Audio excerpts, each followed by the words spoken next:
एक दूसरे पर ट्रस्ट होना किसी भी रोमांटिक रिलेशनशिप का एक इम्पोर्टेंट हिस्सा माना जाता है, और ये अक्सर इस भरोसे पे टिका होता है कि उसका साथी रोमांटिकली और सेक्सुअली हमेशा उससे वफादारी करता रहेगा। लेकिन क्या हो अगर कोई इस भरोसे का तोड़ दे? चीटिंग करना आपके रिश्ते पर कहर बरपा सकता है। अगर आप शादीशुदा हैं तो आपका डिवोर्स, और अगर आप कुंवारे हैं तो आपका ब्रेकअप करा सकता है। ज्यादातर लोग ये बात जानते हुए भी चीटिंग करने से बाज नहीं आते। इससे ये सवाल खड़ा होता है कि वो कौन सी वजहें हैं जो लोगों को चीटिंग करने के लिए मोटिवेट करती हैं। आइए हम सब मिलकर उन कारणों को जानते हैं। नंबर 1, लैक ऑफ इमोशनल और फिजिकल फुलफिलमेंट। ये एक बहुत कॉमन रीजन है जिसमें लोगों को अपने रिलेशनशिप में इमोशनल और फिजिकल जरूरतों की पूर्ति में कमी महसूस होने लगती है। ऐसे लोग अपनी अधूरी जरूरतों को पूरा करने के लिए किसी और की तलाश करने लगते हैं, फिर चाहे वह इमोशनल सपोर्ट के लिए हो या चाहे सेक्सुअल सेटिस्फैक्शन के लिए हो। ये सब तब होता है जब कोई व्यक्ति अपने रिलेशनशिप में नेग्लेक्टेड और अकेला महसूस करता है।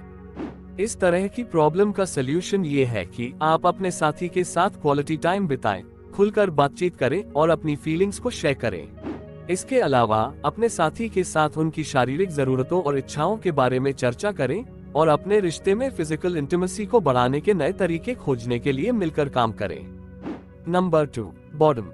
जब कोई व्यक्ति अपने रिश्ते में बोरिंग महसूस करने लगता है तो वह अपनी लाइफ में कुछ नयापन और उत्साह लाने के लिए अपने पार्टनर को चीट करने लगता है।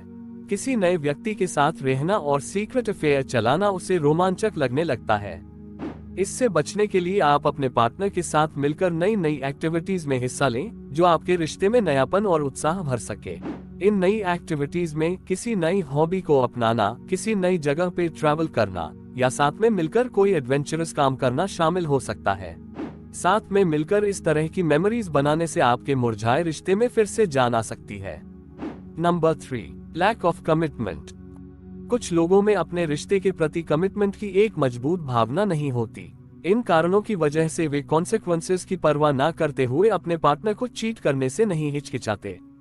वे इस चीटिंग का अपने पार्टनर और रिलेशन पर पड़ने वाले असर को पूरी तरह से नहीं समझ पाते और बिना परवाह किए चीटिंग कर जाते हैं। इस तरह की समस्या से बचने के लिए सबसे पहले अपने पार्टनर को उसकी हदें समझाएं और ये भी क्लियरली बता दें कि आपके लिए कमिटमेंट कितना मायने रखता है और रिलेशन में ईमानदारी कितनी जरूरी है, और साथ ही धोखा देने के परिणामों और इसका आपके पार्टनर और इस रिलेशन पर पड़ने वाले प्रभाव के बारे में भी बता दें। Number 4, low self confidence. जिन लोगों में सेल्फ कॉन्फिडेंस की कमी होती है, ऐसे लोग चीटिंग के जरिए बाहरी लोगों से अपने लिए मान्यता प्राप्त करने की कोशिश करते हैं। वे अपने आत्मसम्मान को बढ़ाने या खुद को आकर्षक महसूस करने के लिए चीट करते हैं। नंबर 5, रिवेंज और रिटेलिएशन। कुछ लोग अपने पार्टनर के द्वारा पास्ट में करी गई चीटिंग या फिर सिर्फ चीटिंग के शक के आधार पर खुद भी चीटिंग करके रिवेंज लेने लगते हैं। वहीं कुछ लोग अपने पार्टनर्स को जेलस फील कराने के लिए भी चीट करते हैं ताकि उनका पार्टनर उनके पास वापस लौट आए। Number 6, opportunity and circumstance.